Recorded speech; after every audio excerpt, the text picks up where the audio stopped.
नमस्कार दोस्तों, मेरे YouTube चैनल में फिर से आपका स्वागत है। आज से मैं लक्ष्मीकांत के 7वें एडिशन की सीरीज़ को शुरू करने जा रहा हूँ।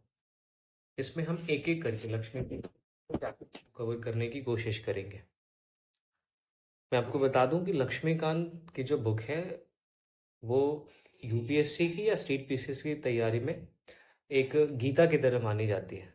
अगर किसी को भी पॉलिटी अच्छे से समझना हो, तो लक्ष्मीकांत से आसान किताब कोई हो ही नहीं सकती। इसी इसी वजह से मैंने इस बुक को अपनी सीरीज़ को शुरू करने के लिए चुना है। तो बहुत ज़्यादा वक़्त ज़ाया ना करते हुए चलिए हम आज की सीरीज़ को शुरू करते हैं और मैं आशा करता हूँ कि आपको ये सीरीज़ पसंद आएगी। तो लक्ष्मीकांत की बुक का सबसे पहला चैप्टर है historical background of Indian constitution. हमारे संविधान की ऐतिहासिक पृष्ठभूमि कैसी रही? तो हम इसी कॉन्टेक्स्ट में आज का पहला चैप्टर शुरू करते हैं। जब ब्रिटिशर्स इंडिया में आए थे 1608 ईस्वी में, तो वो सिर्फ़ एक ट्रेडर्स थे। वो ईस्ट इंडिया कंपनी नाम की कंपनी थी और उसी के फॉर्म में वो इंडिया में आए थे। दरअसल 1600 ईस्वी में ब्रिटेन की क्वीन एलिजाबेथ फर्स्ट ने ईस्ट इंडिया कंपनी को एक चार्टर ग्रांट किया था, जिस चार्टर में ये लिखा हुआ था कि जो ईस्ट के साथ ट्रेड है उस पे ईस्ट इंडिया कंपनी की मोनोपोली होगी। ब्रिटेन की कोई और कंपनी ईस्ट के साथ ट्रेड नहीं कर सकती। तो जब वो शुरुआत में आए तो उनका उद्देश्य पूर्णतः व्यापारिक था, लेकिन धीरे धीरे भारतीय राजनीति का खोखलापन उन्होंने देखा। उन्होंने भारतीय शासकों के बीच एकता की कमी देखी। उन्होंने ये गौर किया कि भारतीय शासक एक दूसरे के खिलाफ ही झगड़ रहे हैं। उनमें आपसी एकता का बहुत अभाव है। इसका फायदा उठाते हुए उन्होंने भारतीय राजनीति में हस्तक्षेप किया और हस्तक्षेप करके वो व्यापारिक शक्ति से एक क्षेत्रीय शक्ति के रूप में वो तब्दील हो गए। और उनकी इस क्षेत्रीय शक्ति के रूप में बदलने में मील का पत्थर साबित होता है 1764 का बक्सर का युद्ध। इस युद्ध में अंग्रेजी ईस्ट इंडिया कंपनी ने भारत के सभी मुख्य शक्तियों को पराजित करते हुए 1765 में दीवानी का अधिकार प्राप्त किया, जो उन्हें मुगल बादशाह से मिला था। दीवानी का अधिकार प्राप्त करने के बाद पूरे बंगाल, बिहार और उड़ीसा के पैसे पे और संसाधनों पर ब्रिटिश ईस्ट इंडिया कंपनी का कब्जा हो गया। इस प्रकार से एक व्यापारिक कंपनी के रूप में शुरू हुई ईस्ट इंडिया कंपनी ने अपने आप को एक क्षेत्रीय शक्ति के रूप में भारत में स्थापित कर लिया।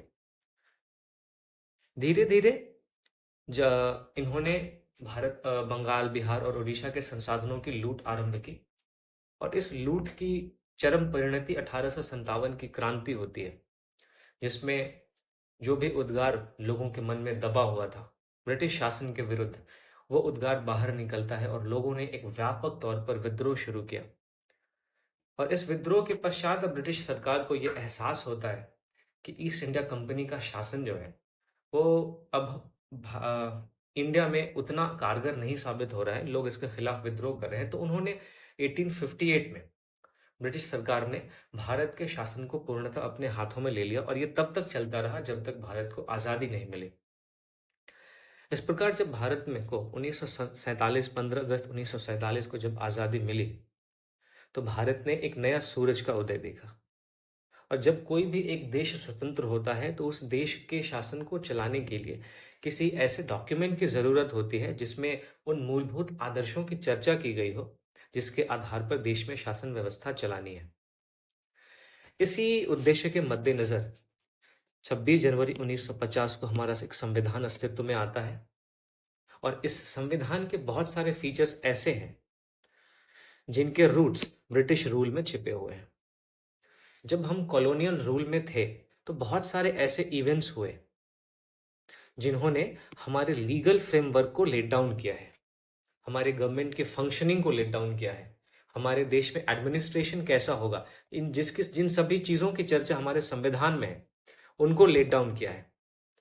अगर हम इन इवेंट को मोटे-मोटे तौर पर डिवाइड करें, तो हम इसे कंपनी रूल और क्राउन रूल 2 पार्ट में हम डिवाइड कर सकते हैं।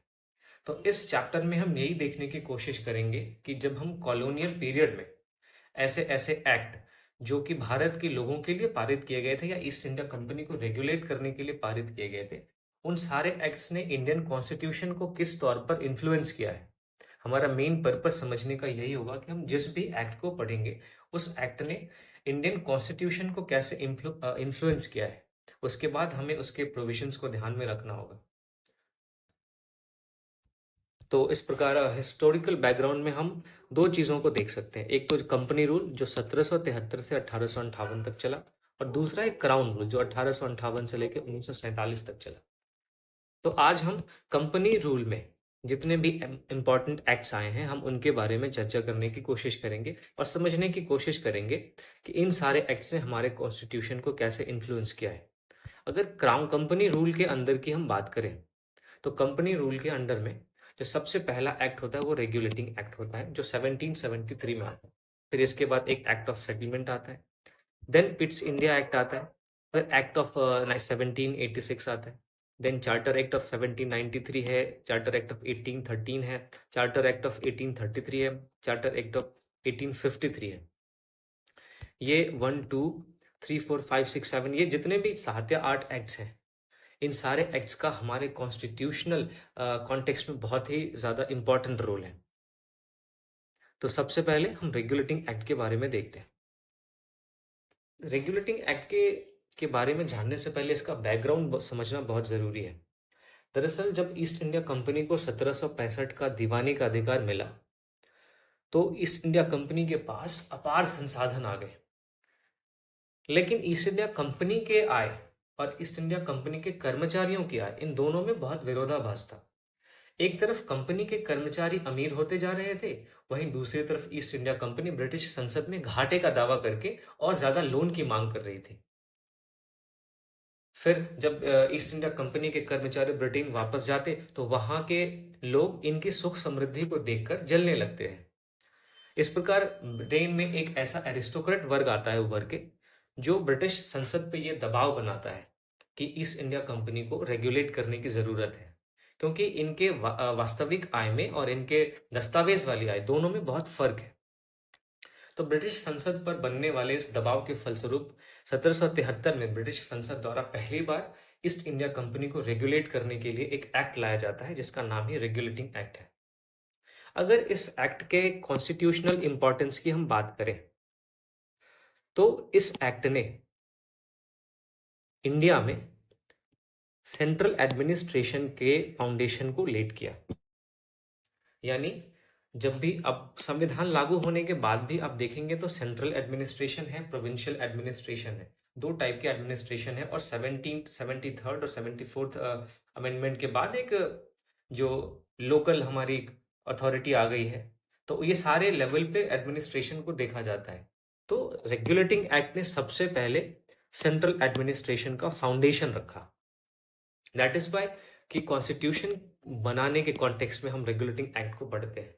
अगर इसके प्रोविजन की बात करें, तो इसका सबसे पहला प्रोविजन था कि जो बंगाल का गवर्नर था, उसको गवर्नर जनरल बना दिया गया। The governor was turned into governor general. सबसे पहला गवर्नर जनरल वॉरेन हेस्टिंग्स था। You have to remember the facts. और इस गवर्नर जनरल की हेल्प करने के लिए एक 4 मेंबर्स की एग्जीक्यूटिव काउंसिल भी बना दी गई। अब अगर बंगाल के गवर्नर को गवर्नर जनरल बनाया गया, तो ऑब्वियस सी बात है कि इसके कार्यों में बढ़ोतरी होगी। अब वो अकेले कार्य करने में सक्षम नहीं होगा, तो इस बढ़े हुए कार्य को करने में वो अकेले सक्षम नहीं होगा, तो इसलिए इसकी मदद करने के लिए एक 4 सदस्यीय एग्जीक्यूटिव काउंसिल को भी बनाया जाता है। अब चूंकि रेगुलेट करने की बात थी, तो रेगुलेट करने के लिए किसी न किसी अथॉरिटी को ज्यादा पावर देना पड़ता है। इसलिए जब गवर्नर को गवर्नर जनरल बनाया गया, तो जो बॉम्बे और मद्रास के गवर्नर थे, उनको इसके अंडर में ला दिया गया। यानी कि गवर्नर ऑफ बॉम्बे और गवर्नर ऑफ मद्रास को गवर्नर जनरल ऑफ बंगाल के अंडर में ला दिया गया। फिर इसका तीसरा प्रोविजन ये था कि कलकत्ता में 1774 में एक सुप्रीम कोर्ट की स्थापना की गई। इसमें एक चीफ जस्टिस थे और 3 अदर जज थे। फिर जो कंपनी के सर्वेंट्स थे, उनको प्राइवेट ट्रेड करना प्रोहिबिट कर दिया गया, उनको रिश्वत लेना मना कर दिया गया। मैंने अभी आपको बताया कि कंपनी के कर्मचारियों की आय और कंपनी की आय दोनों में बहुत ज्यादा विरोधाभास था। इसलिए इस विरोधाभास को दूर करने के लिए रेगुलेटिंग एक्ट के तहत कंपनी के जो सर्वेंट्स थे उनको प्राइवेट ट्रेड करना प्रोहिबिट कर दिया गया और उनकी रिश्वत लेने को भी बंद कर दिया गया। फिर रेगुलेटिंग एक्ट में जो कंपनी के कोर्ट ऑफ डायरेक्टर्स थे, इन पर ये बातें थोपी गई कि आप अपने रेवेन्यू, अपने सिविल और अपने मिलिट्री अफेयर्स के बारे में ब्रिटिश गवर्नमेंट को एक रिपोर्ट सौंपेंगे। इस प्रकार हम देखते हैं कि जो रेगुलेटिंग एक्ट है वो ईस्ट इंडिया कंपनी के कार्यों पर नियंत्रण करने का ब्रिटिश संसद का पहला प्रयास है।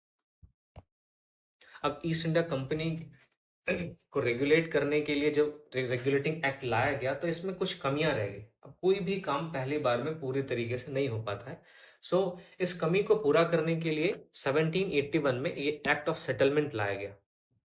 ये हमारे लिए कॉन्स्टिट्यूशन के कॉन्टेक्स्ट से उतना इंपॉर्टेंट नहीं है, तो we will skip this act. बस हमें ये जानना है कि 1781 में जो एक्ट आया इसको एक्ट ऑफ सेटलमेंट कहते हैं। और इसे किस लिए लाया गया? तो इसे रेगुलेटिंग एक्ट के डिफेक्ट्स को रेक्टिफाई करने के लिए लाया गया था। The next important act is पिट्स India act. इसे 1784 में लाया गया। सॉरी, इस एक्ट का इंपॉर्टेंस ये है कि पहली बार कंपनी के अंडर जो टेरिटरी थे, यानी भारत में जिन जिन जगहों पे कंपनी का शासन था, उसको ब्रिटिश पोजेशंस कहा गया। इससे पहले कंपनी की टेरिटरी को कंपनी के पोजीशन में समझा जाता था, कंपनी का पोजीशंस कहा जाता था। लेकिन पहली बार 1784 में जो कंपनी की टेरिटरी थी उसको ब्रिटिश पोजेशंस का में बोला गया। और इस प्रकार हम देख सकते हैं कि कैसे ब्रिटिश संसद धीरे धीरे करके ईस्ट इंडिया कंपनी पे अपना नियंत्रण बढ़ा रही है।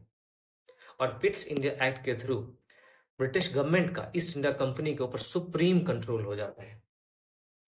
That is why Pitt's India act is very important. पहला इसका इंपॉर्टेंस है कि पहली बार कंपनी के टेरिटरी को ब्रिटिश पोजेशन कहा गया। और दूसरा इसका इंपॉर्टेंस है कि इसके माध्यम से ईस्ट इंडिया कंपनी के ऊपर ब्रिटिश गवर्नमेंट का सुप्रीम कंट्रोल हो गया। अगर पिट्स इंडिया एक्ट के प्रोविजंस की बात करें तो पिट्स इंडिया एक्ट ने कंपनी के पॉलिटिकल और कमर्शियल इन दोनों फंक्शंस को अलग अलग कर दिया। कमर्शियल फंक्शन को मैनेज करने के लिए पहले से कोर्ट ऑफ डायरेक्टर्स था, लेकिन पॉलिटिकल जो फंक्शंस थे इनको मैनेज करने के लिए एक अलग बॉडी बनाई गई जिसको बोर्ड ऑफ कंट्रोल कहा गया। ये जो बोर्ड ऑफ कंट्रोल है ये सीधा सीधा ब्रिटिश पार्लियामेंट के लिए रिस्पॉन्सिबल होती थी। इसको कोर्ट ऑफ डायरेक्टर्स या ईस्ट इंडिया कंपनी से कोई लेना देना नहीं था। ये सिर्फ ईस्ट इंडिया कंपनी के पॉलिटिकल अफेयर्स को देखती थी और ये सीधा सीधा ब्रिटिश संसद को जवाब देती थी। इस प्रकार पिट्स इंडिया एक्ट के अंदर हम देखते हैं कि पहली बार डुअल गवर्नमेंट स्टैब्लिश होता है। ये डुअल गवर्नमेंट का मीन्स क्या है? पॉलिटिकल फंक्शंस के लिए बोर्ड ऑफ कंट्रोल और कमर्शियल फंक्शंस के लिए कोर्ट ऑफ डायरेक्टर्स। इन्हीं दो अलग अलग कामों के लिए जब दो अलग अलग बॉडीज बनाई गई थी इसी को डुअल गवर्नमेंट की संज्ञा दी जाती है। फिर पिट्स इंडिया एक्ट ने जो नया बोर्ड ऑफ कंट्रोल बनाया गया था उसको इस बात के लिए एम्पावर किया कि जितने भी सिविल और मिलिट्री अफेयर्स हैं ईस्ट इंडिया कंपनी के उसको सुपरवाइज करे। मैंने ऑलरेडी आपको ये चीजें पहले बताई कि political affairs, civil affairs, military affairs, इन सबको मैनेज करेगा बोर्ड ऑफ कंट्रोल और जो कमर्शियल अफेयर्स है इसको मैनेज करेंगे कोर्ट ऑफ डायरेक्टर्स जिन्होंने कंपनी को बनाया। अब आप देख सकते हैं कैसे 1773 से जो ईस्ट इंडिया कंपनी पे लगाम लगाने की जो शुरुआत की गई वो धीरे धीरे कैसे अब टाइट होती जा रही है। ईस्ट इंडिया कंपनी पे शिकंजा कसता जा रहा है। फिर पिट्स इंडिया एक्ट के बाद 1786 में भी एक एक्ट आता है। ये दरअसल जब एक नया गवर्नर जनरल बन के आता है तो उसने अपने आप को ज्यादा शक्ति देने के लिए इस एक्ट को लाने के लिए ईस्ट इंडिया कंपनी को मजबूर किया था।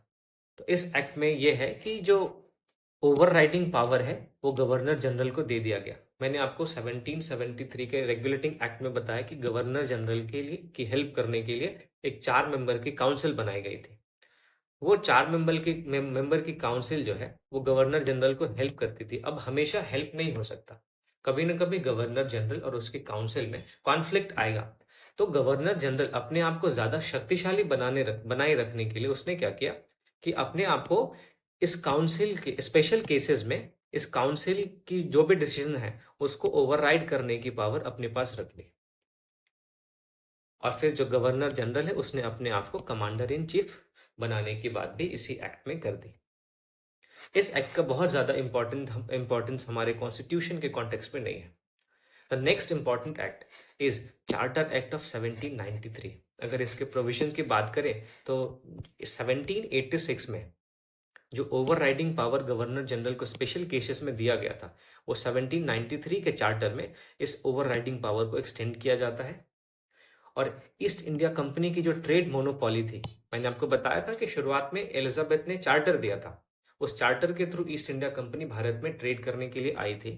तो 1793 के चार्टर एक्ट से अब ईस्ट इंडिया कंपनी की ईस्ट में ट्रेड मोनोपोली जो है उसको 20 साल के लिए बढ़ा दिया गया। The next important act is 18 charter act of 1813, 1813 का चार्टर एक्ट। इसके प्रोविजंस की बात करें तो इसने ईस्ट इंडिया कंपनी के मोनोपोली को खत्म कर दिया, सिवाय चाय और चीन के साथ व्यापार के।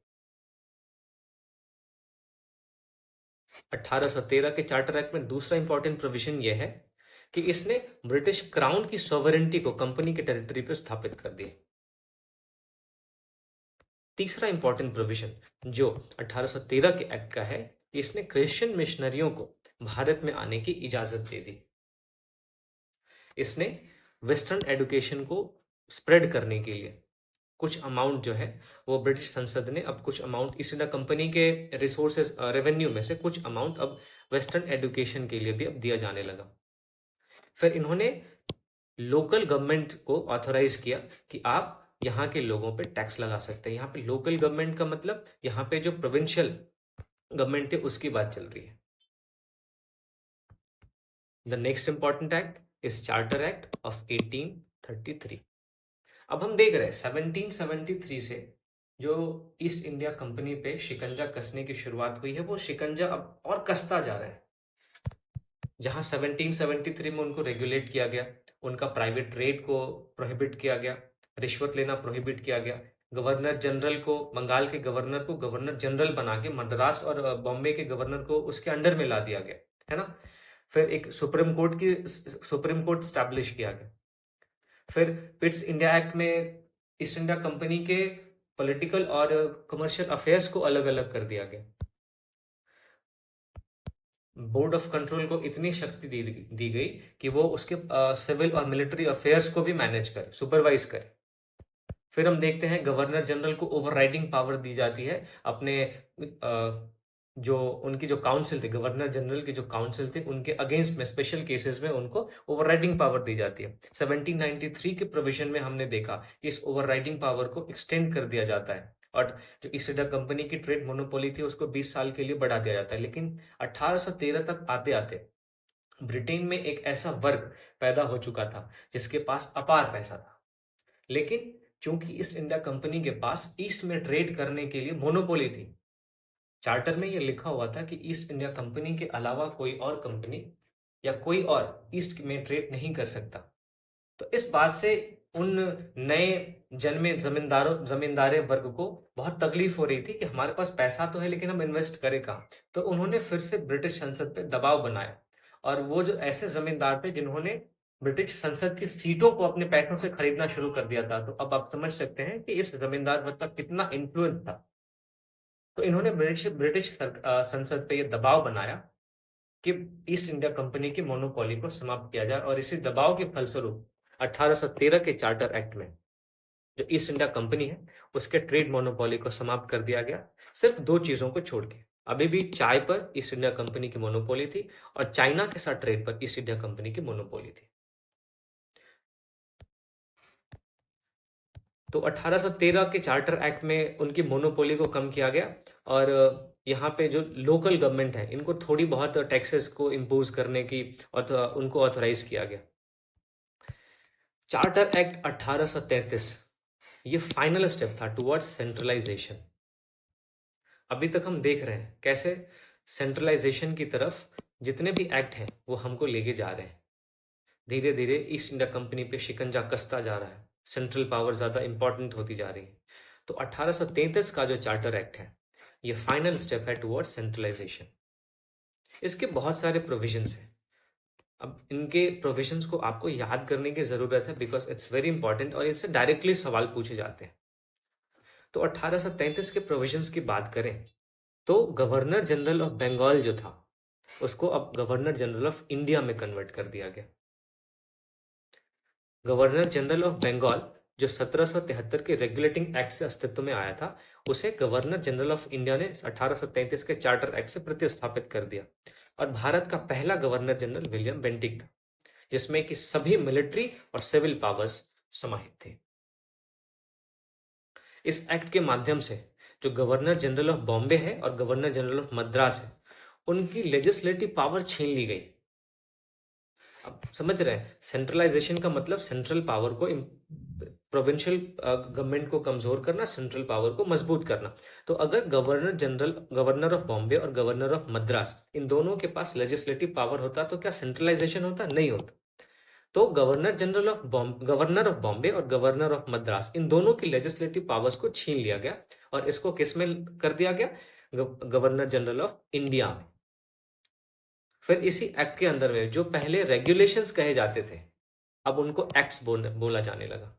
यानी पहले जितने भी एक्ट्स आए हैं, उनके अंदर जो भी रूल्स या रेगुलेशंस बनते थे, वो उनको रेगुलेशन कहते थे। जो भी प्रोविजंस थे, उनको रेगुलेशन कहते थे। लेकिन इस एक्ट के बाद इन्हीं रेगुलेशंस को अब एक्ट कहा जाने लगा।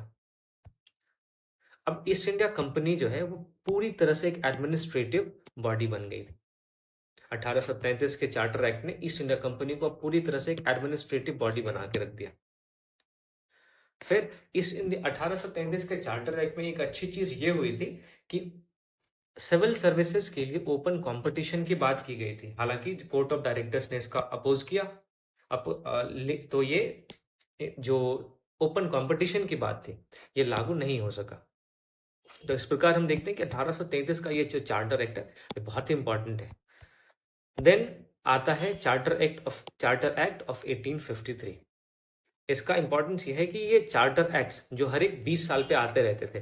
जैसा कि मैंने आपको बताया, पहला चार्टर आया था 1793 में, उसके बाद आया 1813, उसके बाद आया 1833 में, फिर आया 1853 में। तो ये जो चार्टर सीरीज है, इस चार्टर सीरीज का ये अंतिम एक्ट था, क्योंकि इस एक्ट में ऐसी बातें कही गई थी जिसकी वजह से ये अंतिम हुआ।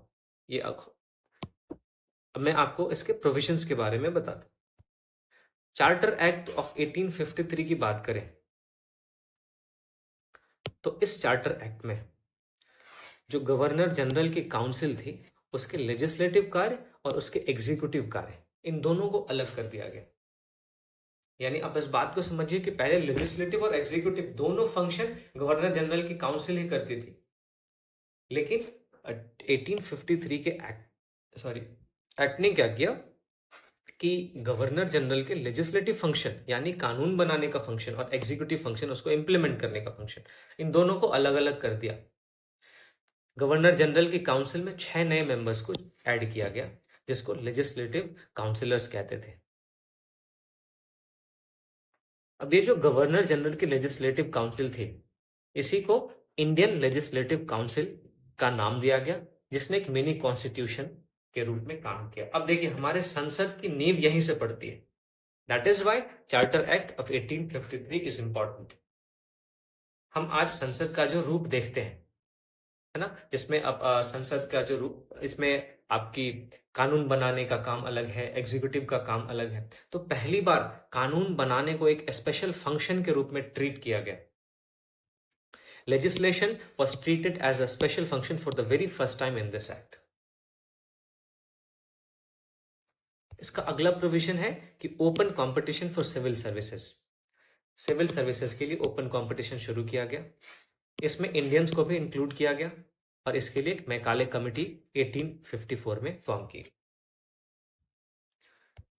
अब 1853 के चार्टर एक्ट में कोई किसी पर्टिकुलर पीरियड की चर्चा नहीं की गई कि कंपनी के रूल को अब कितने टाइम तक एक्सटेंड किया जाएगा। That is why it is called the final charter act, क्योंकि इसमें बाकी के पहले के जितने भी चार्टर एक्ट्स थे, उनमें 20 साल की चर्चा की गई थी कि अगले 20 साल तक के लिए ईस्ट इंडिया कंपनी के पास ट्रेड की मोनोपोली है।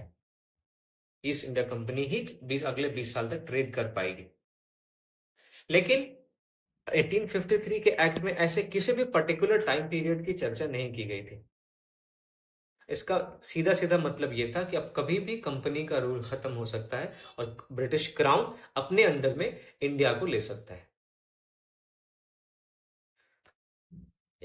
एक और इम्पोर्टेंट प्रोविज़न जो 1853 के एक्ट में है, वो ये है कि पहली बार local representation Indian legislative council में दिया गया। इंडियन लेजिस्लेटिव काउंसिल, माफ़ कीजिएगा, इंडियन लेजिस्लेटिव काउंसिल जो है, मैंने आपको पहले ही बताया, जो गवर्नर जनरल की लेजिस्लेटिव काउंसिल थी, उसको इंडियन लेजिस्लेटिव काउंसिल की संज्ञा दी गई। क्योंकि अब कानून बनाने के काम को एक अलग फंक्शन की तरह, एक स्पेशल फंक्शन की तरह ट्रीट किया गया। तो उस कानून बनाने वाली इकाई में पहली बार लोकल रिप्रेजेंटेशन दिया गया।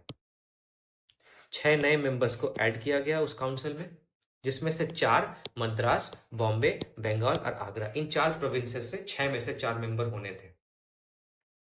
तो इस तरह कंपनी के अंडर में जो भी 7 या 8 एक्ट, जितने भी एक्ट मैंने, जिसकी चर्चा मैंने अभी आपके सामने की है, जो भी एक्ट्स आए हैं, उन सब ने हमारे फ्यूचरिस्टिक कॉन्स्टिट्यूशन में अपना कुछ ना कुछ रोल प्ले किया है, जिसकी वजह से हम हिस्टोरिकल बैकग्राउंड में इनको पढ़ते हैं। अब आइए एक बार हम सबको रिकैप कर लेते हैं। सबसे पहले मैंने आपको रेगुलेटिंग एक्ट के बारे में बताया। 1773 में आया। इसमें बंगाल के गवर्नर को, गवर्नर ऑफ बंगाल, इसको गवर्नर जनरल बना दिया गया। कौन था वो? वॉरेन हेस्टिंग्स था। इसमें एक सुप्रीम कोर्ट की स्थापना की गई। इसमें एक जज थे, एक चीफ जस्टिस था और 3 अदर जज थे। फिर इसमें आपका प्राइवेट ट्रेड, जो भी कंपनी के सर्वेंट्स थे, उनका निजी व्यापार प्रतिबंधित कर दिया गया, उनका रिश्वत लेना प्रतिबंधित कर दिया गया और कोर्ट ऑफ डायरेक्टर्स पर ये दबाव डाला गया कि आप अपने मिलिट्री अफेयर्स, रेवेन्यू अफेयर्स, इन सबको ब्रिटिश सरकार के सामने प्रस्तुत करें, उन पर एक रिपोर्ट आप प्रस्तुत करें। रेगुलेटिंग एक्ट के बाद फिर हमने देखा एक्ट ऑफ सेटलमेंट आता है। ये एक्ट ऑफ सेटलमेंट कुछ नहीं था, इसमें रेगुलेटिंग एक्ट में जो भी बहुत कमियां रह गई उसी को दूर करने के लिए एक्ट ऑफ सेटलमेंट लाया गया था। एक्ट ऑफ सेटलमेंट के बाद the other important act is 1784 का पिट्स इंडिया एक्ट।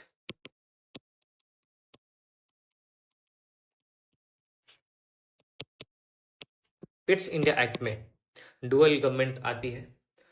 पॉलिटिकल और कमर्शियल, इन दोनों फंक्शंस को अलग अलग कर दिया जाता है। पॉलिटिकल फंक्शन के लिए बोर्ड ऑफ कंट्रोल और कमर्शियल फंक्शन के लिए बोर्ड ऑफ डायरेक्टर्स होता है। और इसी एक्ट में पहली बार कंपनी की टेरिटरीज को ब्रिटिश पोजीशन का नाम दिया जाता है। फिर पिट्स इंडिया एक्ट के बाद आपका 1786 का एक एक्ट है, जिसमें गवर्नर जनरल को अपनी काउंसिल के अगेंस्ट ओवरराइडिंग पावर्स दी जाती है। देन 1793 का चार्टर एक्ट आता है। देन 1813 का चार्टर एक्ट आता है। देन 1833 का चार्टर एक्ट आता है, जो कि सेंट्रलाइजेशन में एक फाइनल स्टेप था। 1833 के पहले के जितने भी एक्ट्स हैं, उन सब की हेल्प से सेंट्रलाइजेशन लाने की कोशिश की जाती है, लेकिन 1833 में आगे ये सेंट्रलाइजेशन पूरा हो जाता है। फिर 1833 के बाद 1853 का एक्ट आता है। इस 1853 के एक्ट के बाद अब हम 1858 में क्राउन रूल पढ़ेंगे, जिसको हम एक अगले अगले वीडियो में इसको समझने की कोशिश करेंगे। तो 1853 तक हमने अभी देखा किस तरह से हमारे संविधान की पृष्ठभूमि निर्मित हो रही है, कैसे 1853 ने एक मिनी कॉन्स्टिट्यूशन को जन्म दिया। जो आज हमारी संसद है, उस संसद का एक छोटा सा रूप जो है 1853 में बन के आता है। तो उम्मीद करता हूँ कि मैं अच्छे से आपको समझा पाया हूँगा। और 1853 के बाद जो भी क्राउन रूल के अंडर में एक्ट आए हैं, उसको हम एक अगले वीडियो में समझने की कोशिश करेंगे। बहुत बहुत धन्यवाद।